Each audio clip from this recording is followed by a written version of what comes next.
Today, we're looking at Diamine Steel Blue. Hi, I'm Adam, and I'm an ink guy. I get inks, test them, and share the results with you. Now, Diamine Steel Blue is a blue ink.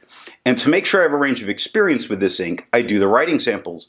I put the ink into a different pen for a day. I then put it into a Noodler's Nib Creeper to take my notes for this video. Now, before we get to the writing samples, let's look at the sciencey bits. Up first is a chromatography. And I agree with Vita that I've learned a lot by doing multiple chromatographies. The one on the left is done the way it's supposed to be done. I put a line of ink down and immediately put it into water for 10 to 15 seconds. And what's interesting is while we get some blues in the writing, we get a lot of blue-leaning turquoise, this chromatography looks like a pure turquoise ink. It pushes its way up and immediately starts getting a very light and working its way just as a turquoise. There's no mixing of colors here. The one on the right, I let dry for 10 minutes before I put it into water. And there's no difference between these two chromatographies. If there was not a D on the one on the right, I might not be able to tell the difference between which one was done immediately and which one was let dry. Resistance tests are done to see how this ink can be expected to perform on the page, and more importantly, how hard it might be to clean from your pens. Now, I let the smear dry for 3 days before testing it. Looking at the highlighter, I go straight to the lowercase h, where it really starts to blow out, and that makes me not want to use this as a note taker if I'm going to go back and highlight. Water is reactivating and lifting most of the ink up off the paper. Not all of the ink, and we're not starting to see the white of the paper come through just yet. But Pen Flush did all of that and even more. We're easily seeing white of the paper coming through with only 30 seconds of that flush being down. That means that Pen Flush is all that you would need to clean this out of your pen. The 1/3 bleach solution, as is normal, completely obliterates it, takes it off the paper, but there's no need to use it to get this out of your pen. For the inks I've tested, I have found an average viscosity of 2.5, with the realm of normal being from 2.1 to 2.9. Diamine Steel Blue has a viscosity of 3.65, making this an incredibly dry ink. To find my average dry times, I use my writing samples done with the extra fine and medium nib on Clairefontaine, Tomoe River, and Rhodia paper. For the inks I've tested, I found an average dry time of 17 seconds, with the realm of normal being from 13 to 21 seconds. Diamine Steel Blue has an average dry time of 19 seconds, making it normal. Now, let's look at the writing samples.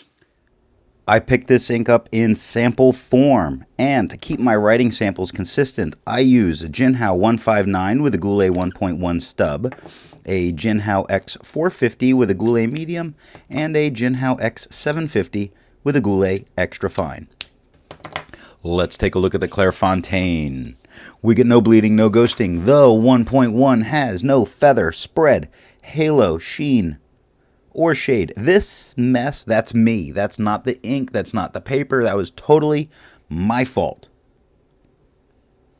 The extra fine is a lighter tone than the 1.1. It has no feather, spread, halo, sheen. I see no shading. 14 seconds to dry. The extra fine is a slightly darker tone than the medium is a slightly darker tone than the extra fine, but not as dark as the 1.1. It has no feather, spread, halo, sheen, no shade. 18 seconds to dry. The scrubby for both show us no color variation. We didn't expect it and we didn't get it. In a smear test, you could recover if you smeared while you were writing. Tomoe River has no bleeding and, almost very little ghosting. Very little ghosting for this ink. Beautiful, nice light tone. Not too light to use. Beautiful tones. Just wow.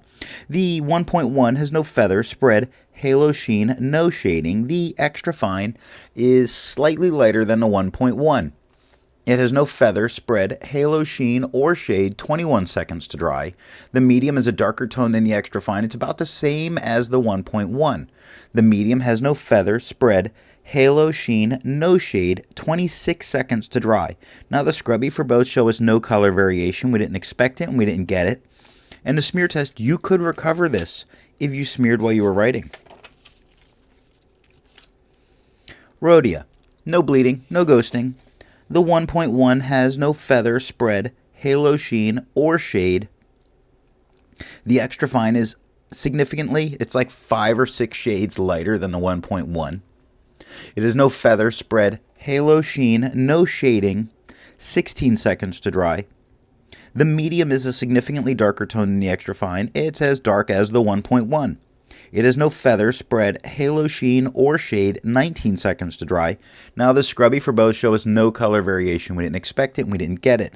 And a smear test, you could recover this if you smeared while you were writing. So that's when I have to bring out the notes on this because I was expecting really nothing on this. I gotta move my mic. Sorry for the noise.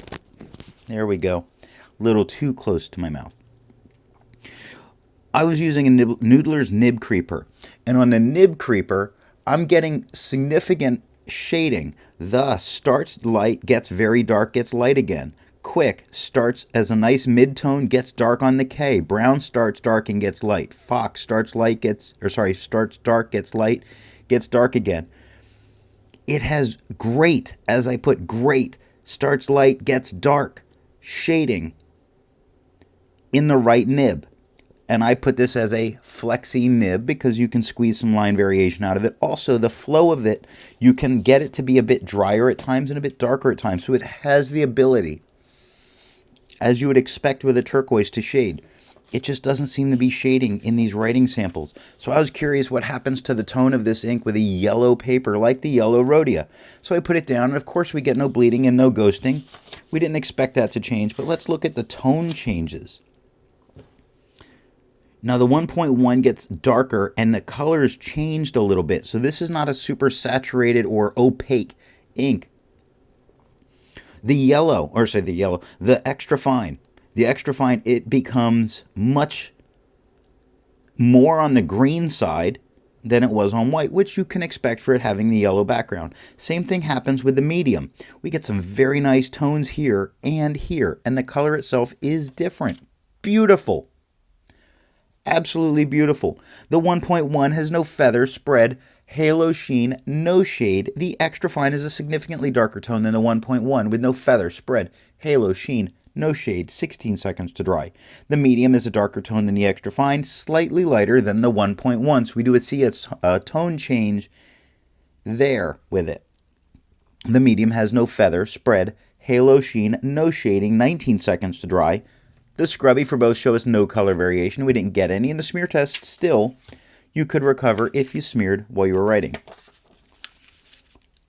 Original Crown Mill. There's a lot of spots we see it quite deep. It's showing through the page. It's not really show through. It's not really bleeding. If you are not writing on the back of the paper, this could be, I don't know, I wouldn't like it. But if you line your lines up as you're writing, you wouldn't even notice it. So there's that. The 1.1 has no feather, spread, halo sheen, no shading. The extra fine is a bit lighter. It's like 3 tones lighter. No feather, spread, halo sheen, no shading, 9 seconds to dry. The medium is darker than the extra fine, but not as dark as the 1.1. The medium has no feather, spread, halo sheen, or shade, 12 seconds to dry. The scrubby of the extra fine and the medium show us no color variation. We didn't expect it. We didn't get it in a smear test. You could recover this if you smeared while you were writing. Black and red notebooks. No bleeding, no ghosting.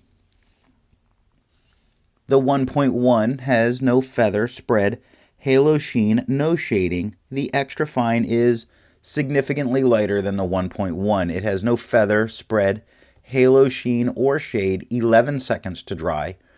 The medium is significantly darker than the extra fine, about the same tone as the 1.1. It has no feather, spread, halo sheen, no shade, 13 seconds to dry. The scrubby for both show us no color variation. We didn't expect it and we didn't get it. And the smear test, you could recover this if you smeared while you were writing.